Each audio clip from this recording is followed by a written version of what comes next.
मंडळी नमस्कार. मंडळी, आजचा दिवस आहे तो आणीबाणीच्या कालखंडाला 50 वर्ष पूर्ण झाल्याचा. बरोबर 50 वर्षापूर्वी म्हणजे एका अर्धशतकापूर्वी देशामध्ये आणीबाणी लादली गेली. आणीबाणी म्हणजे काय? इमर्जन्सी लादली गेली. आत्ताच्या घडीला जी पिढी नवीन आलेली आहे, म्हणजे साधारणपणे 25-1 वर्षापूर्वी 30 वर्षापूर्वी ज्यांचा जन्म झालेला आहे, त्यांना आणीबाणी म्हणजे काय हे माहितीच नसेल. इमर्जन्सी लादली गेली होती म्हणजे काय हे माहितीच नसेल. तो कालखंड ज्यांनी अनुभवलेला आहे तो अनुभव लक्षात घेता हा देशामध्ये झालेला एक मोठा काळा अध्याय होता असंच म्हणायला हवं. काळं पर्व होतं असं म्हणायला हवं. काय झालं होतं आणीबाणीच्या वेळेला? 1975 साली म्हणजे 25 जून 1975 साली देशामध्ये तत्कालीन पंतप्रधान इंदिरा गांधी यांनी आणीबाणीची स्थिती जाहीर केली. आणीबाणीची स्थिती जाहीर करण्यासारखी परिस्थिती होती का देशामध्ये? तर अजिबात नव्हती. तशी काहीच परिस्थिती निर्माण झालेली नव्हती. मग त्यांनी का जाहीर केली? ते जाहीर करण्यामागची राजकीय कारणं होती. काय कारणं होती ती?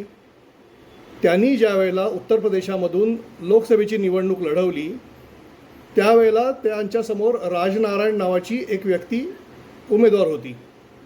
या राजनारायण नावाच्या व्यक्तीने अलाहाबाद उच्च न्यायालयामध्ये एक अर्ज दाखल केला किंवा एक याचिका दाखल केली आणि त्यात त्यांनी असं म्हटलं की इंदिरा गांधी यांनी जी निवडणूक लढवलेली आहे ती भ्रष्ट मार्गाने निवडणूक लढवलेली आहे आणि त्यामुळे त्या निवडणूक जिंकून जरी आलेल्या असल्या तरी त्या अपात्र घोषित करण्यात याव्यात.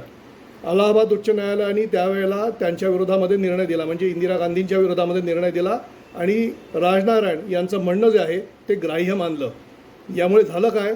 तर इंदिरा गांधींना पंतप्रधान पदावरती राहणं अशक्य झालं आणि म्हणून त्या सरळ सर्वोच्च न्यायालयामध्ये अपिलात गेल्या. सर्वोच्च न्यायालयाने काही गोष्टींकरता स्थगिती निश्चितपणे दिली. त्यामुळे त्या खासदार निश्चितपणे राहू शकत होत्या, मात्र लोकसभेच्या कामकाजामध्ये भाग घेऊ शकत नव्हत्या. आणि त्यामुळे होणार काय होतं? तर पंतप्रधान पद जे भूषवत होत्या त्याला काही अर्थच राहिलेला नव्हता. त्यामुळे त्या सुमारास म्हणजे साधारणपणे त्या सुमारास साधारण एक विद्यार्थ्यांची आंदोलनं देखील सुरू होती. बिहारमध्ये सुरू होती, राज्यामध्ये किंवा देशामध्ये इतर भागामध्ये देखील सुरू होती.